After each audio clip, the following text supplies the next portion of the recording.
Sveiki, šiandien pasinersime į vieną iš pačių programavimo pamatų. Kalbėsime apie tai, kaip priversti kompiuterį atlikti visą tą nuobodų, monotonišką, pasikartojantį darbą už mus. Juk tiesą sakant, būtent tam jie ir buvo sukurti, ar ne, kad taptų mūsų galingiausiais asistentais. Na, įsivaizduokime regis visai paprastą užduotį. Reikia atspausdinti visus skaičius, tarkim, nuo 1 iki 1000. Ką darytume? Juk nerašytume 1000 kartų tos pačios print komandos. Tiesa? Tai būtų, tikriausia beprotybė ir tiesiog milžiniškas laiko švaistymas. Tad kaipgi priversti kompiuterį atlikti visą šį titanišką darbą vos keliomis eilutėmis? Ir sprendimas, kaip dažnai nutinka programavime, yra stebėtinai elegantingas. Jis vadinasi ciklais. Būtent šiandien ir išnarpliosime, kaip veikia šis fundamentalus įrankis, kuris atveria duris į praktiškai beribės programavimo galimybes. Gerai, pradėkime nuo esmės. Mūsų pirmasis ir ko gero svarbiausias įrankis bus pati populiariausia ciklo pora for ir range. Įsivaizduokime juos kaip tokį šveicarišką peiliuką pasikartojančioms užduotėms, be galo universalu ir nepaprastai naudinga. Paprastai tariant, for ciklas yra tiesiog būdas kompiuteriai duoti labai aišku nurodymą.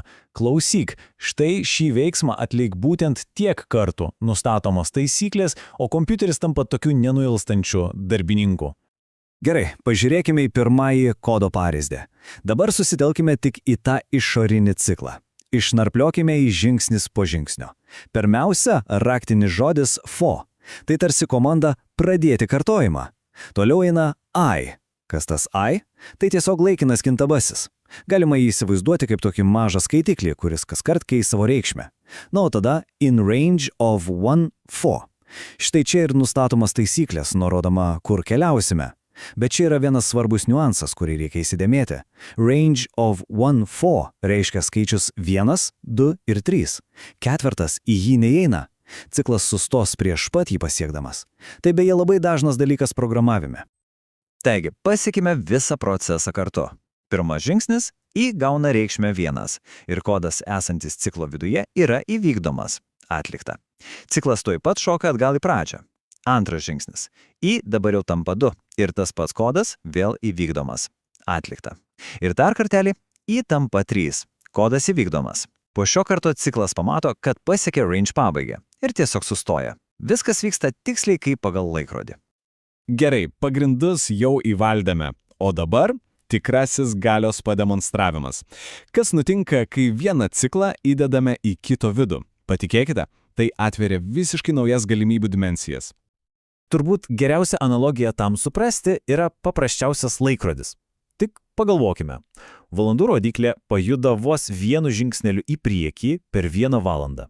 Bet per tą 1 valandą minučių rodyklė turi apsukti visą ratą, atlikti visą savo 60 žingsnių ciklą ir tik tada, kai minučių ciklas baigtas, valandų rodyklė gali vėl pajudėti. Būtent taip, lygiai taip pat veikia ir įdėtiniai ciklai.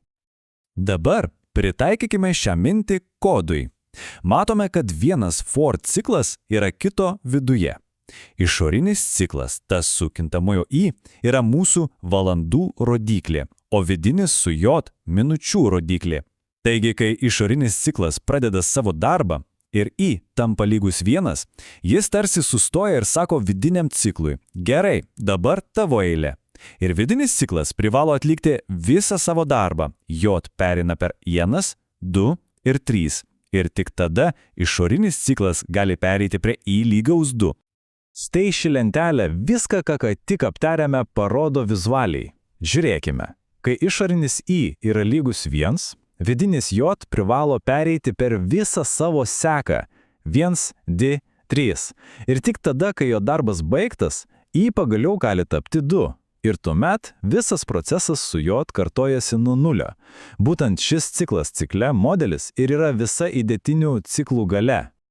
O dabar pažiūrėkime, kaip ciklai tampa dar galingesni, nei galvojome, jie skirti anaiptol ne tik skaičiaus. Pažiūrėkime, kaip šį įrankį galima panaudoti darbui su tekstu. Iš tiesų, kompiuteriui bet koks tekstas, tarkim vardas, yra tiesiog simbolių seka. O for ciklas yra nuostabus tuo, kad jis gali keliauti per bet kokią seką, ar tai būtų skaičių diapazonas, ar tiesiog raidės žodyje. Atkreipkime dėmesį į šį kodą. Čia nebėra jokios range funkcijos.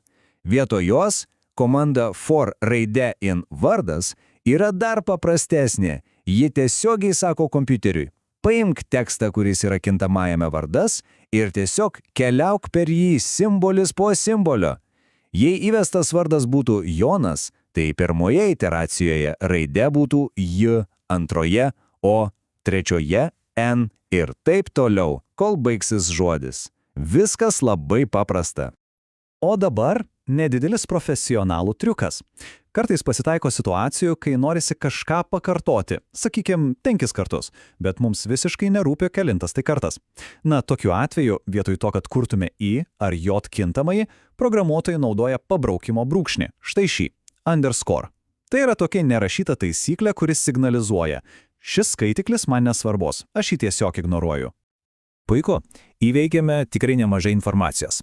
Tad prieš baigiant, sutvirtinkime žinias ir dar kartą peržvelkime esminius punktus. Taigi, kas svarbiausia išsinešti? Pirma, for ciklai – tai yra automatizavimo pagrindų pagrindas. Antra, įdėtiniai ciklai leidžia kurti galingus, sudėtingus modelius. Trečia, jie yra universalūs, veikia ne tik su skaičiais, bet ir su tekstu. Ir svarbiausia, be ciklų supratimo kelias į sudėtingesnį programavimą dėja yra uždarytas. Tai pamatinis elementas. Tad reikėtų įsiminti pačią svarbiausią mintį. Ciklai yra tiesiog neįtikėtinas galios svertas. Užduotis, kuri rankomis truktų valandas, su ciklu gali būti atlikta per sekundės dalį. Štai kur ir slypi tikroji programavimo magija. Na ir pabaigai, klausimas apmąstymui. Dabar, kai šis galingas įrankis jau šiek tiek aiškesnis, kokią pasikartojančią užduotį savo kasdienybėje norėtųsi automatizuoti? Galbūt tai koks nors nuobodus darbas kompiuteriu, o gal kažkas nors visiškai iš kitos srities? Būtų įdomu sužinoti. Apmąstykite tai. Iki kito karto.